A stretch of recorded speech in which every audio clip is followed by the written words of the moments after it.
Hello दोस्तों, कैसे हैं आप सब। उम्मीद है कि आप सब मस्त होंगे और आपकी तैयारी भी मस्त चल रही होगी। दोस्तों, पॉलिटी एमसीक्यू बैच के क्रम में आज का आपका टॉपिक होगा मौलिक अधिकार। तो चलिए, मोदी मौलिक अधिकार से जितने भी इंपॉर्टेंट क्वेश्चन बन सकते हैं, इससे बाहर प्रश्न बनने की उम्मीद नहीं है। तो जो भी प्रश्न है काफ़ी इंपॉर्टेंट है। आप किसी भी गवर्नमेंट एग्जाम की तैयारी करते हैं तो इससे बाहर प्रश्न आने की उम्मीद नहीं है। टोटल 50 प्रश्न है।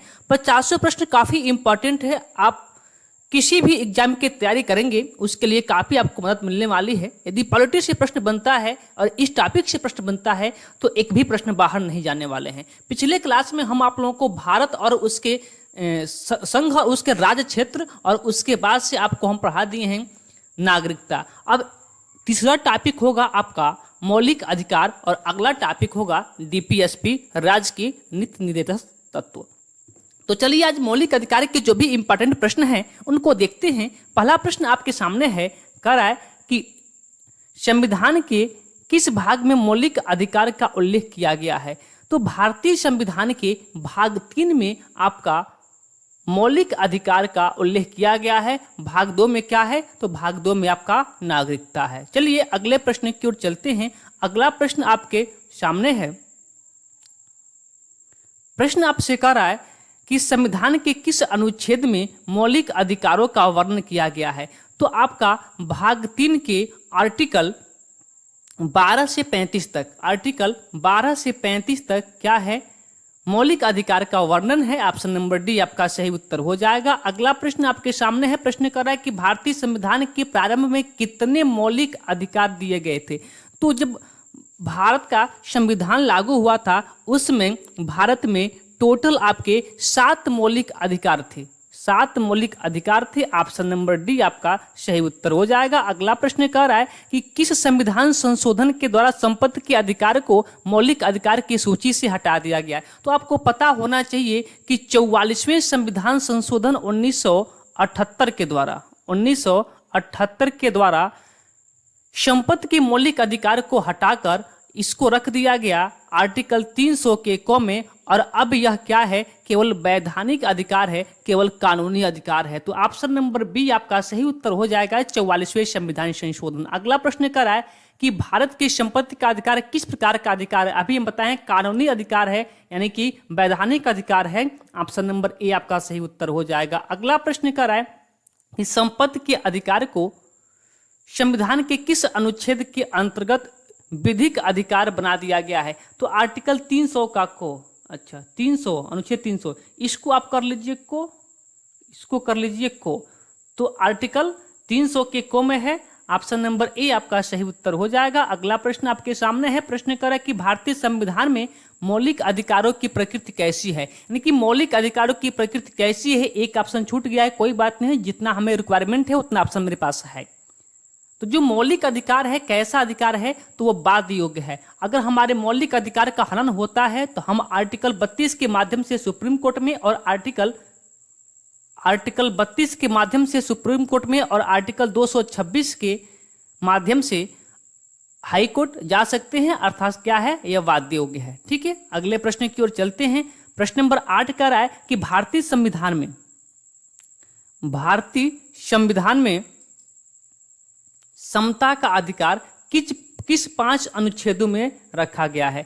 तो जो आपका समता का अधिकार है, समता कहें या फिर समानता कहें, बात एक ही है। कहां से कहां तक है, आर्टिकल 14 से 18 तक है। ऑप्शन नंबर सी आपका सही उत्तर हो जाएगा। अगला प्रश्न कर रहा है कि भारतीय संविधान के किस अनुच्छेद के द्वारा राज्य किसी नागरिक के विरुद्ध केवल धर्म, मूल वंश, जाति, लिंग, जन्म स्थान या इसमें से किसी के आधार पर कोई विभेद नहीं करेगा। तो वह बात किसमें कहा गया है, आर्टिकल 15 में।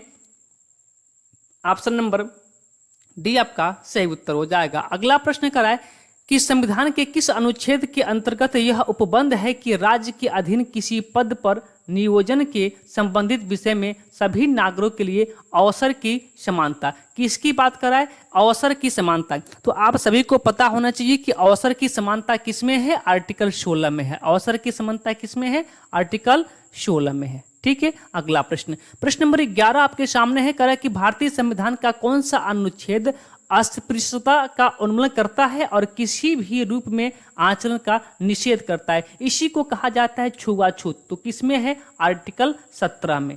ठीक है, चलिए अगला प्रश्न नंबर 12 आपके सामने है। प्रश्न करा कि अनुसूचित जाति तथा अनुसूचित जनजाति के किस अनुच्छेद के अंतर्गत मौलिक सामाजिक आर्थिक राजनीतिक एवं सांस्कृतिक अधिकार दिया गया है? तो वही दिया गया है अस्पृश्यता यानी कि छुआछूत, आर्टिकल 17 के द्वारा। अगला प्रश्न आपके सामने है। प्रश्न का है किस अनुच्छेद के द्वारा राज्य को उपलब्धियां प्रदान करने तथा और नागरिकों को उपाधियां ग्रहण करने के प्रतिबंध किया गया है? यानी कि उपाधियों का अंत किसमें कहा गया है? तो आर्टिकल 18 में कहा गया है। ऑप्शन नंबर डी आपका सही उत्तर हो जाएगा। अगला प्रश्न कर रहा है कि उच्चतम न्यायालय की व्यवस्था के अनुसार निजी भवनों के ऊपर राष्ट्रीय झंडे फहराना किस अनुच्छेद के अंतर्गत नागरिकों का मौलिक अधिकार है? तो आपका है स्वतंत्रता का अधिकार। झंडा फहराना कैसा अधिकार है? स्वतंत्रता का अधिकार। तो इसमें से कौन स्वतंत्रता का अधिकार है? तो आप कहेंगे article 19। Article 19 option number A आपका सही उत्तर हो जाएगा। अगला प्रश्न आपके सामने है। प्रश्न कर रहा है कि अपराधों के लिए दोष सिद्धि के संबंध में संरक्षण संबंधित अनुच्छेद कौन सा है? कौन सा जो आर्टिकल है वह आपका दोष सिद्धि के लिए है? तो जो दोष सिद्धि के लिए आपका आर्टिकल है वह है आपका आर्टिकल 20। आर्टिकल 20 क्योंकि 17 आपको पता है कि 17 क्या है? छुआछूत, 18 उपाधियों का अंत और 19 वाक्य में अभिव्यक्ति की स्वतंत्रता। तो बचा कौन? Option number D article 20।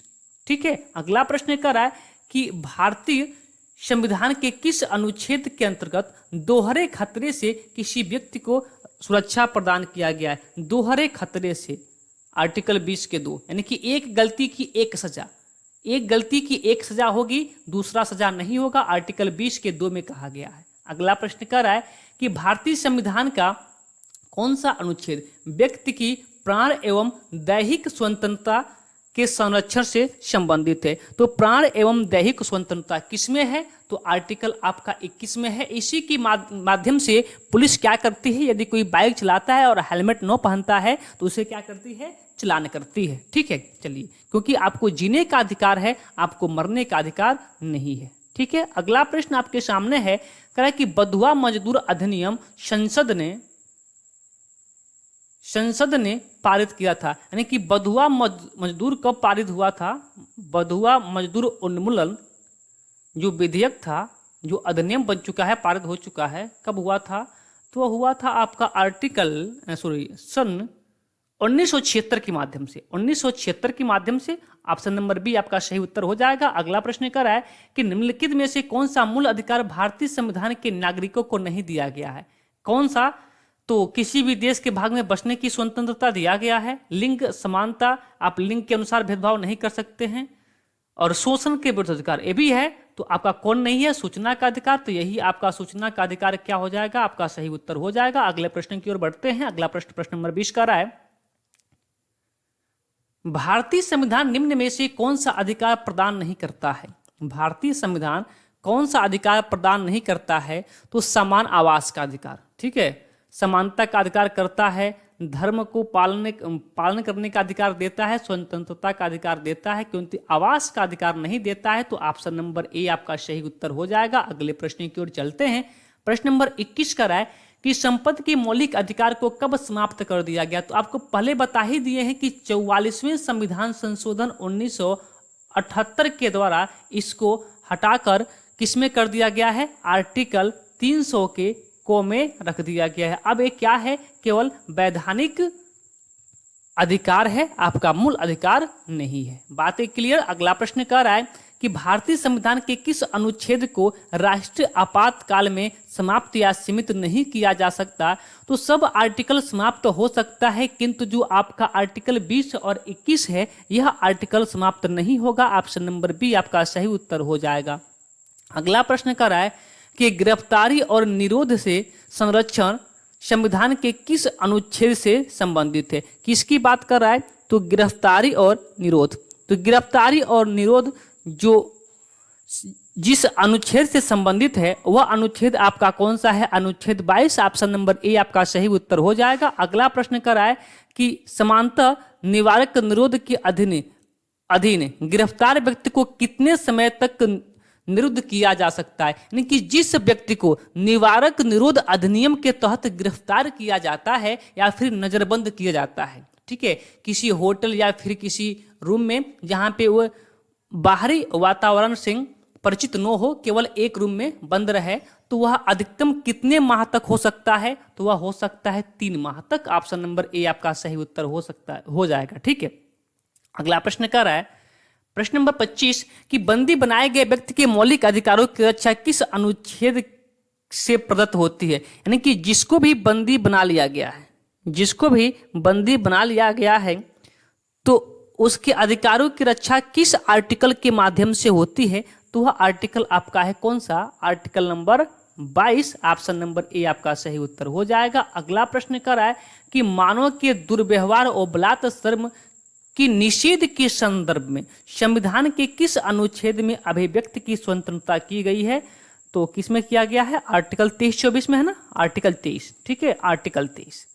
अगला प्रश्न कर रहा है कि धार्मिक स्वतंत्रता का अधिकार संविधान के किस अनुच्छेद में है, धार्मिक स्वतंत्रता का अधिकार किस अनुच्छेद में है, तो वह अनुच्छेद आपका है 25 से 28। 25 से 28 तक किसकी चर्चा हुआ है, तो धार्मिक स्वतंत्रता की चर्चा हुआ है। अगला प्रश्न कर रहा है कि राज्य निधि से पूर्णतः पोषित शिक्षण संस्थानों में धार्मिक शिक्षा दिए जाने का निषेध कौन सा अनुच्छेद करता है, अर्थात कि कोई भी यदि शिक्षण संस्थान है जो सरकारी खर्चे पे चलती है, जिसका फंड सरकार देती है, तो उसमें आप किसी भी धर्म से संबंधित शिक्षा नहीं दे सकते हैं। यह चर्चा किस आर्टिकल में है, तो इसकी चर्चा है आर्टिकल 28 में। ऑप्शन नंबर सी आपका सही उत्तर हो जाएगा। अगला प्रश्न कर रहा है कि संस्कृत एवं शिक्षा संबंधित प्रावधान भारतीय संविधान के किस अनुच्छेद में दिए गए हैं, संस्कृत एवं शिक्षा संबंधित, संस्कृत एवं शिक्षा संबंधित जो भी अधिकार हैं वो आपको दिया गया है किसमें, 29-30 में, आर्टिकल 29-30 में। ऑप्शन नंबर ए आपका सही उत्तर हो जाएगा। अगला प्रश्न कर रहा है कि भारतीय संविधान का कौन सा अनुच्छेद अल्पसंख्यकों को अपनी मनपसंद शिक्षण संस्थान को स्थापित एवं संचालित करने के लिए अधिकार को संरक्षण प्रदान करती है। कहने का मतलब यह है कि कोई भी अल्पसंख्यक है वो किसी बहुसंख्यक के साथ बैठ के यदि शिक्षण संस्था प्राप्त नहीं कर सकता, यानी कि शिक्षा प्राप्त नहीं कर सकता है, तो उसे अपने मन पसंद के विद्यालय खोलने का अधिकार है, और जिसकी सहायता सरकार भी करती है। तो इसकी चर्चा हुआ है आर्टिकल 30 में। ऑप्शन नंबर ए आपका सही उत्तर हो जाएगा। अगला प्रश्न कर रहा है कि किस अधिकार को डॉक्टर भीमराव अंबेडकर द्वारा संविधान की आत्मा कहा गया है, तो वह कहा गया है आर्टिकल 32 को। किसको कहा गया है, आर्टिकल 32 को। और आर्टिकल 32 में क्या है, संवैधानिक उपचारों का अधिकार। आर्टिकल 32 को कहते हैं संवैधानिक उपचारों का अधिकार। ऑप्शन नंबर ए आपका सही उत्तर हो जाएगा। अगला प्रश्न कर रहा है कि भारतीय संविधान के किस अनुच्छेद के अंतर्गत भारत का उच्च न्यायालय नागरिकों के मौलिक अधिकारों के प्रवर्तन के लिए विभिन्न रीट के अंतर्गत जारी कर सकता है। प्रश्न कह रहा है ना कि भारतीय संविधान के किस अनुच्छेद के अंतर्गत भारत का सर्वोच्च न्यायालय नागरिकों को रिट प्रदान करता है। तो आर्टिकल 32 के माध्यम से सर्वोच्च न्यायालय क्या करता है, रिट जारी करता है। कितने प्रकार का, 5 प्रकार का। और आर्टिकल 226 के माध्यम से हाई कोर्ट भी 5 प्रकार का रिट जारी करता है। तो ऑप्शन नंबर डी आपका सही उत्तर हो जाएगा। अगला प्रश्न कर रहा है कि भारत के संविधान के अंतर्गत कौन सा मौलिक अधिकार नहीं है, तो कौन सा मौलिक अधिकार नहीं है, तो आपका शोषण के विरुद्ध अधिकार है, स्वतंत्रता का अधिकार है, समानता का अधिकार है, किंतु नागरिकता का अधिकार नहीं है। तो ऑप्शन नंबर ए आपका सही उत्तर हो जाएगा। अगले प्रश्न की ओर चलते हैं। प्रश्न कर रहा है कि जब सर्वोच्च न्यायालय किसी व्यक्ति अथवा संस्था को उसके दायित्व के निर्वहन हेतु लेख जारी करता है तो उसे क्या कहा जाता है, कि जब सर्वोच्च न्यायालय किसी व्यक्ति अथवा संस्था को उसके दायित्व के निर्वहन हेतु लेख जारी करता है तो उसे क्या कहा जाता है, परमादेश कहा जाता है। ऑप्शन नंबर ए आपका सही उत्तर हो जाएगा। अगला प्रश्न कर रहा है भारत के कौन नागरिकों के मौलिक अधिकार में संशोधन कर सकता है? यानी कि मौलिक अधिकार में संशोधन करने का अधिकार किसको दिया गया है? तो वह दिया गया है संसद को। ऑप्शन नंबर डी आपका सही उत्तर हो जाएगा। बातें क्लियर? तो अगले प्रश्न की ओर चलते हैं। अगला प्रश्न क्या कह रहा है? अगला प्रश्न कह रहा है कि भारतीय संविधान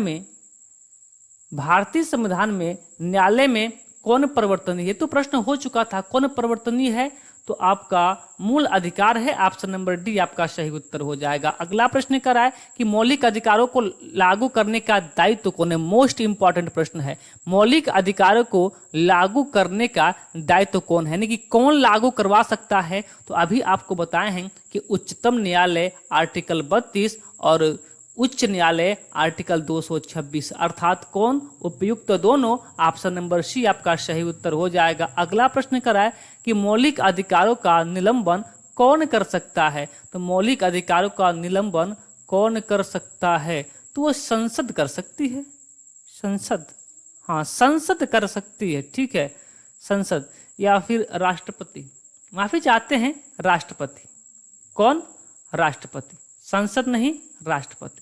मौलिक अधिकारों का निलंबन कौन कर सकता है? राष्ट्रपति कर सकता है, ठीक है। चलिए, कब? जब आपातकाल राष्ट्रपति लगा देता है तब, ठीक है। चलिए, अगला प्रश्न कर रहा है कि भारतीय संविधान के अंतर्गत मूल अधिकारों का संरक्षक कौन है? ये भी मोस्ट इंपॉर्टेंट प्रश्न है। मोस्ट लगा लीजिएगा, वीवीआई प्रश्न है, वीवीआई प्रश्न। कह रहा है कि भारतीय संविधान के अंतर्गत मूल अधिकारों का संरक्षक कौन है? तो जो मूल अधिकारों का संरक्षक है कौन है? हमारी न्यायपालिका है। ऑप्शन नंबर सी आपका सही उत्तर हो जाएगा। अगला प्रश्न कर रहा है कि भारतीय संविधान स्पष्टता प्रेस की आजादी की व्यवस्था नहीं करता, किंतु यह आजादी अंतर्निहित है किस अनुच्छेद में? आर्टिकल 19 ए के ए में।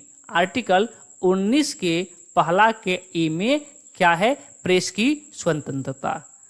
अगला प्रश्न कह रहा है कि संविधान के किस अनुच्छेद के द्वारा सिखों द्वारा कृपाण धारण करना धार्मिक स्वतंत्रता का अंग माना गया है? यानी कि जो भी सिख होते हैं वो क्या करते हैं? वो कृपाण धारण करते हैं। और किस आर्टिकल के तहत इनको यह स्वतंत्रता मिली है? तो वह मिला है आर्टिकल 25 के माध्यम से। ऑप्शन नंबर बी आपका सही उत्तर हो जाएगा। अगला प्रश्न कर रहा है कि भारतीय संविधान के किस अनुच्छेद में संवैधानिक उपचारों का अधिकार दिया गया है? संवैधानिक उपचारों का अधिकार वही जिसको डॉक्टर भीमराव अंबेडकर ने संविधान की आत्मा कहा था, आर्टिकल 32। आर्टिकल 32। बातें क्लियर? अगला प्रश्न कह रहा है कि कौन व्यक्ति स्वतंत्रता से संबंधित नहीं है? कौन व्यक्ति कह रहा है कौन व्यक्तिगत स्वतंत्रता से संबंधित है? कह रहा है कि कौन व्यक्तिगत स्वतंत्रता से संबंधित है? वह है कब? बंदी प्रत्यक्षीकरण। कौन? बंदी प्रत्यक्षीकरण, ठीक है। अगला प्रश्न कर रहा है कि निम्नलिखित में से किस स्थिति में बंदी प्रत्यक्षीकरण याचिका जारी किया जाता है? तो किसमें? संपत्ति की हानि में नहीं होता है, दोषपूर्ण अतिरिक्त कर की वापसी नहीं, भाषण नहीं, दोषपूर्ण पुलिस नजरबंदी जब करती है, यानी कि गलत तरीके से जब पुलिस आपको गिरफ्तार कर लेती है तो बंदी प्रत्यक्षीकरण याचिका क्या होती है? जारी किया जाता है। अगला प्रश्न कर रहा है कि निम्न में से किस याचिका का शाब्दिक अर्थ होता है? हम आदेश देते हैं। हम आदेश देते हैं, परमादेश। परम प्लस आदेश, परमादेश, हम आदेश देते हैं। अगला प्रश्न कर रहा है कि संपत्ति के अधिकार को मूल अधिकार के श्रेणी से हटाकर किस अनुच्छेद में रखा गया है? तो आपको पता है कि अनुच्छेद 300 के क में रखा गया है। अगला प्रश्न कर रहा है कि मत देने का अधिकार होता है। ये भी मोस्ट इंपॉर्टेंट।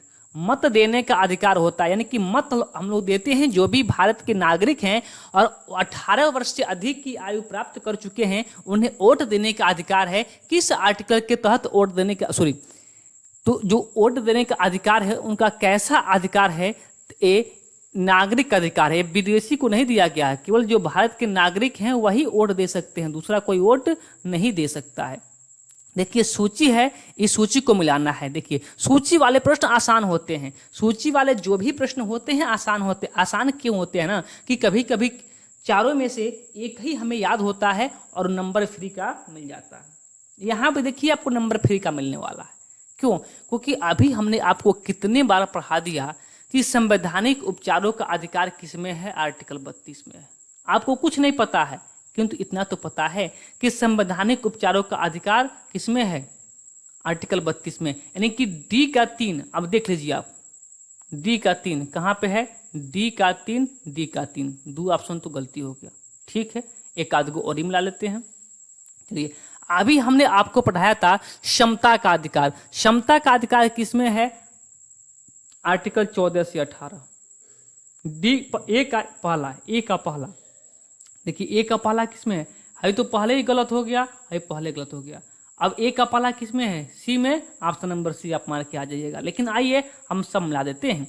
तो वाक्य एवं अभिव्यक्ति की स्वतंत्रता किसमें है, आर्टिकल 19 में। आर्टिकल 19 में वाक्य एवं अभिव्यक्ति की स्वतंत्रता है। धार्मिक स्वतंत्रता किसमें है, आर्टिकल 25 में है। सब मिल गया, ऑप्शन नंबर सी आपका सही उत्तर हो जाएगा। अगला प्रश्न कर रहा है कि किस वाद ने संसद को मौलिक अधिकार में संशोधन का अधिकार दिया है। कितना इंपॉर्टेंट प्रश्न है, देख लीजिए। किस वाद ने संसद को मौलिक अधिकारों के संशोधन का अधिकार दिया था, तो वह दिया था केशवानंद भारती केस। केशवानंद भारती केस। अब तक जितने जजों की बेंच बनी थी ना, सबसे अधिक जजों की बेंच इसी में बनी थी। कितने जज शामिल थे, 13 जज शामिल थे इसमें। अगला प्रश्न कर रहा है कि वर्तमान समय में भारतीय संविधान के अंतर्गत संपत्ति का अधिकार है, एक कैसा अधिकार है, तो वैधानिक अधिकार है, विधिक अधिकार है। तो चलिए, इस चैप्टर से यही 50 इंपॉर्टेंट प्रश्नों को हमने रखा है। इससे बाहर प्रश्न बनने की बिल्कुल उम्मीद नहीं है, ठीक है। तो चलिए फिर आज की क्लास को यहीं पे रोक देते हैं। अभी मिलते हैं अपने 8 बजे वाली क्लास में इतिहास के मोस्ट इंपॉर्टेंट क्वेश्चन के साथ। तब तक के लिए धन्यवाद।